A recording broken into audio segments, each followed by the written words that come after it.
So let's get real right now. Some of y'all are sitting there right now complaining about the price of gas, complaining about the cost of groceries, when you know full well that based on how much you're earning, these increases are well within your capacity to manage and maintain. Yes, fuel is much more costly than it was before. And a cart of groceries is going to cost you more. But you, that high earner, you, that woman who is at that level of achievement where your deposits on a monthly is probably reflecting what someone takes a whole year to earn, you don't have a problem. So why are you making the same noises as others who are not in the same level at the same level that you are? You want to be seen as being frugal. You want to be seen as being conscientious. You there clipping coupons when you have other things you could be doing with your time. You are there seeking out, that the lowest gas price at the end of the day, driving around, wasting gas, trying to save 3 cents per liter. Well, all of that is part of you resisting that next level of who you are. And I would love to invite you to change the energy that you're putting behind your high income and have a different revolutionary experience with your money. But it's going to start with you acknowledging where you're at and where you are going. All right, let's break this down. When I'm dealing with conferences where I have that high achieving woman in front of me, listen, the underlying exhaustion of these women executive in law, in tech, in finances, just that underlying exhaustion, it's palpable in the room. They are succeeding at the highest levels, and I mean highest levels, yet their financial energy is just drained. They've got nothing more to bring. They've got nothing more to give. And you know what's contributing to that? The loudest narrative out there about being financially responsible seems to be just shoving down their throats that the answer to all of your personal finance challenges is in cutting the lattes and clipping the coupons and setting up spreadsheets to create a budget that you can stick to. Oh my goodness, I don't understand why we cannot see that next level, because the loudest voices in the room are insulting to these women that I'm talking to and working with. That is so out of alignment with who they are and where they're going. And it is just exhausting because they are trying to do something that everyone seems to say is what they should be doing. And it's just not a fit. It does not work for where they are. So instead, we need to stop talking about how to restrict our way to financial freedom and start talking about identity shifts and lineages and strategic sovereignty when we're looking at our finances. We have got to understand a few things. One, making more money doesn't automatically cure your financial anxiety. In fact, especially for the women I'm working with, making more money is entirely possible. It will increase your financial anxiety. And people who are not at that level, they don't get it. They don't see it. They don't understand it. Your internal confidence is not evolving at the same speed as your balance sheet. Your internal critic is not adjusting to your new wealth paradigm. Here's another thing.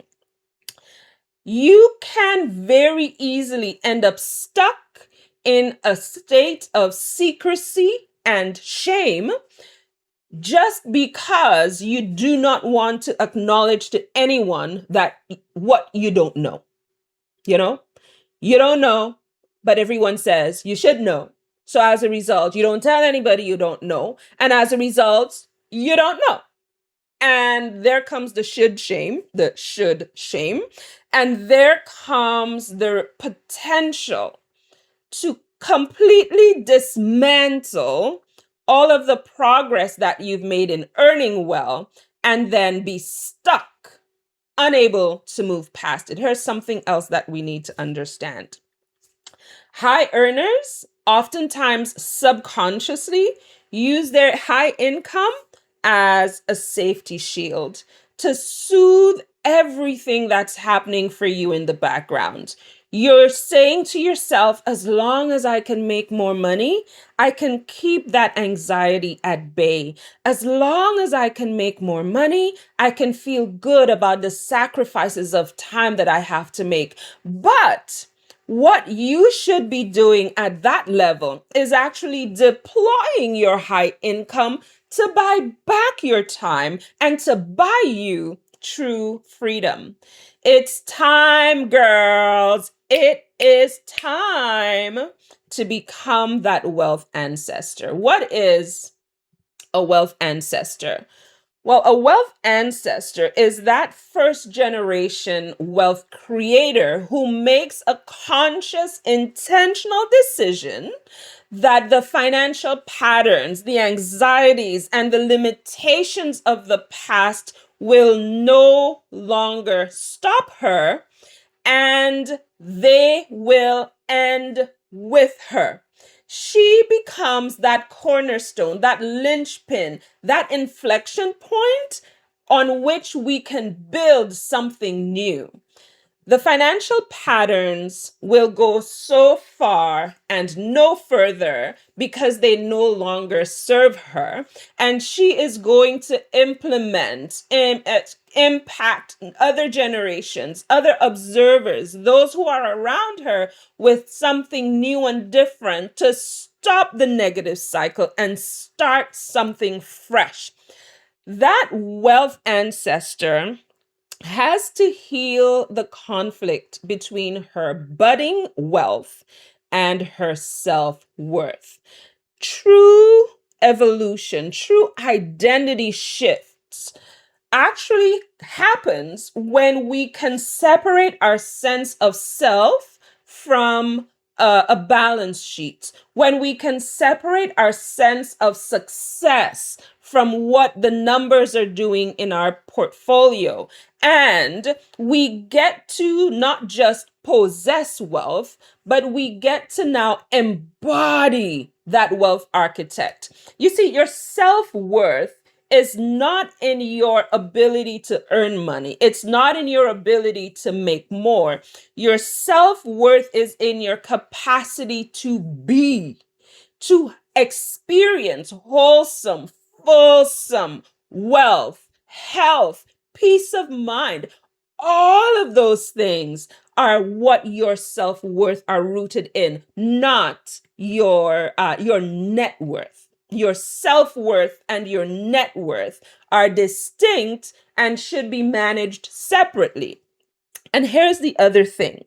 When you do achieve that identity shift, your financial peace is no longer dependent on what the economy is doing. Your financial peace is no longer kind of tied to market fluctuations or the value of houses now compared to 3 years ago or 5 years in the future.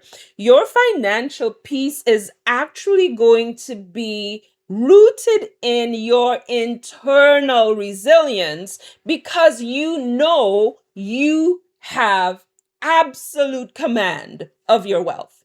Yeah, just sit and think about that. You see, the market's going to do what the market's going to do. What is going to have you experiencing peace of mind is when you see what the market's doing and you realize, oh, I can move some things around to ensure that we're okay. Your financial peace of mind doesn't have you standing on top of tall buildings considering jumping off when economies start to slip and slide. Your internal command, your internal sovereignty says, okay, this is the scenario, this is what we're going to do. That doesn't mean you're not going to experience losses. That doesn't mean that your portfolios will always be on the increase. There are cycles to everything, girls. We got to wrap our minds around that. What it does mean is that your internal peace, it's not going to be shifted by all of that because you know that you've got this. You can make the call to your advisor and say, okay, I see this is happening with oil these days. Let's talk about what exposure I have to oil within my portfolio. And let's talk about how we can mitigate some of that risk. Initiating, taking command, being in the driver's seat, that is where your peace of mind comes from. And I can't tell you how many times. Oh my goodness. If there are any event planners out there, conference programming, or whatever that it is that you're doing, we have to stop talking to these high achieving women as if they're idiots, as if the most complex decisions they have to make is which piece of steak we're gonna purchase for dinner. High performers are trapped by their golden handcuffs, and it is creating severe executive burnout.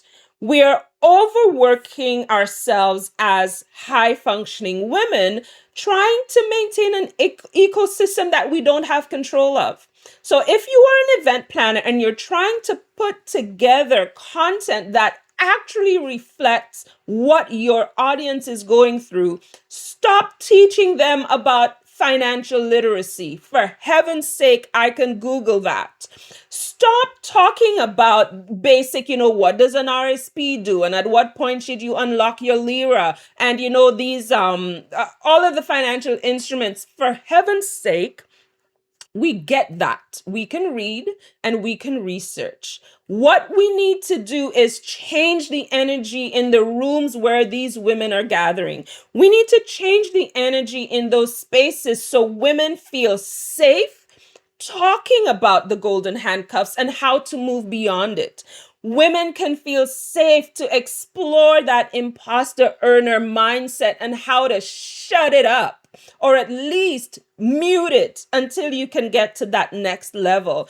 We need to create spaces where women who are earning well can explore the first generation friction that they're feeling, and they can be seen, that they can be validated, that they can be equipped to take command of their futures. I can tell you this: women do not need another financial literacy lecture.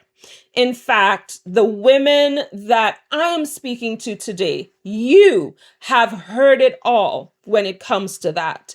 It's time for you to shift away from what all the noise is that you're hearing. It's time for you to move away from what the majority is talking about. Based on your earnings, girls, you're in the top 5%. You're in that top percentile where most of what you're hearing out there is irrelevant. It served our ancestors, but it no longer serves us. In fact, it is what you're dealing with right now is your ancestors' dream come true. Now we have to look higher, look further, dream bigger. Where can we take this next? So I would love to have these conversations with you to explore, where is that sticking point for you? Where are you facing that friction? What is the actual issue that is not being addressed by all the loudspeakers that are on full blast all around us? Let us remember that your significant income was never meant to just fund a lifestyle, just to look fancy on the outside, but it was meant your ancestors were looking at you earning and representing and sitting in those spaces as an act of liberation and as an act of legacy fulfillment. Now that you're there, come on, fulfill that dream. Now that you're there, take it to the next level. And listen, if you're an event planner, if you are the one who is constructing content for these women, we have to talk about getting these messages on the stages where these women are going in and looking for support. So please move beyond the financial literacy, manual definitions, and restriction content that is being sold to women who have the cash flow and who are facing some unseen barriers that your charts and your projections do not address. So let's move beyond the golden handcuffs. Let's explore where your friction points are. Let us shut down that imposter earner, and you can always find access to resources on my website, hadrianaleo.com. Get on there, get listening, get reading, just do something that moves you forward to becoming that wealth ancestor that you know you are meant to be. How about a little experience of true freedom? Huh? How about that? How about a commitment to living your ancestors' wildest dreams and experiencing true financial sovereignty? Girls, let's go now. Until next time, take care.